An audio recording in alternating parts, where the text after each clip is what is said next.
আজকে বানিয়ে নিলাম কাঁচা আম দিয়ে আমসত্ত্ব আর লিচু দিয়ে লিচুর জুস। এই গরমের সিজনে আম দিয়ে যে যেমন পাচ্ছে তেমন করেই খাচ্ছে। কেউ বানাচ্ছে আম দিয়ে মিষ্টি আচার বা তেলের আচার বা আমসত্ত্ব এবং লিচুর জুস। হাই গাইস, আসসালামু আলাইকুম, welcome my hobby house blog channel জ্যোতি।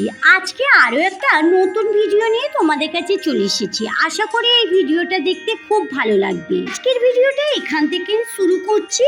আর এদিকে দেখো, আমি প্রথমে এই ঘরটা মুছে নিচ্ছি। সকালে উঠে সকালে নাস্তা করে বাকি কাজ করে নিয়েছি। এখন ঘর পরিষ্কার করেও নিয়েছি। এখন ঘরগুলো মোছামুছি করছি। এখন এই রুমটাই পরিষ্কার করব। পাশের রুমটাতে তো কাজ হচ্ছে, তোমাদের আগের ভিডিওয় বলেছি। এখনো কাজ কিছু বাকি আছে, তোমাদের একটু একটু করে একদমই দেখালাম না, একসঙ্গে পুরোপুরি হয়ে গেলেই দেখাবো। একটু একটু করে দেখালে তোমাদের হয়তো ভালো লাগবে না, পুরোপুরি কমপ্লিট হয়ে গেলেই তোমাদের দেখাবো, অনেক ভালো লাগবে। দিকের ঘরটা মোছা হয়ে গেছে, এবারে বাইরেটা মুছে নেব। এখন চলে এসেছি রান্নাঘরে। আর এখানে হাজবেন্ড কিছু লিচু আর কিছু আমও নিয়ে এসেছে, আর এগুলো এখন কাটবো। আমগুলো একটু পানি দিয়ে প্রথমে ভিজিয়ে রেখে দেব।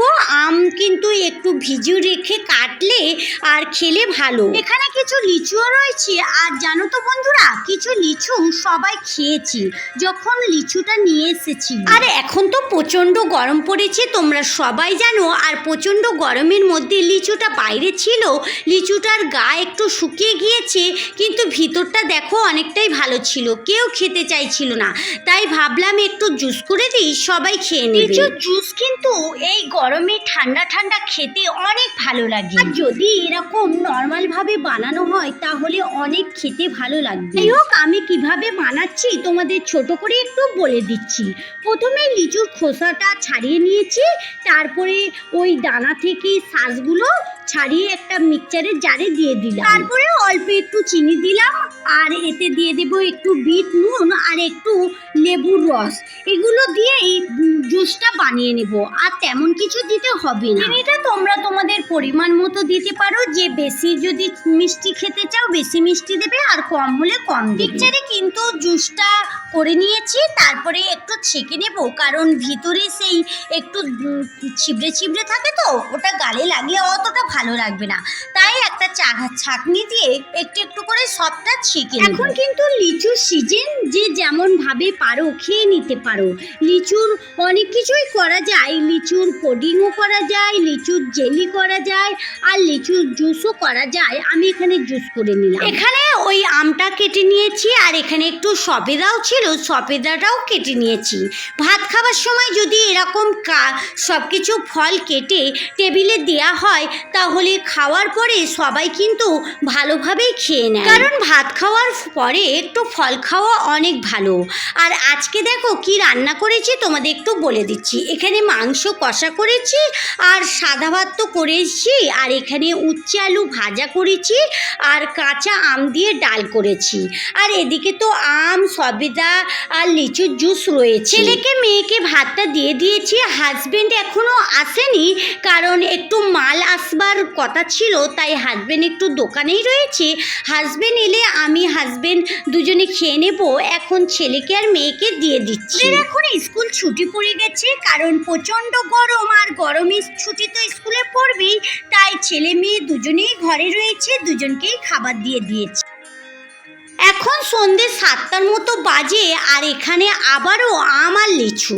লিচুটা হাজবেন্ড একটা গাছেরই লিচু একজনকে কিনতে দিয়েছিল, সে কিন্তু টাটকা গাছের লিচু এনে দিয়েছে। আর এই আমটা রয়েছে, আমটা তোমরা দেখছো, আমটা কিন্তু আমার ভাবিদের গাছের আম, টাটকাই আম।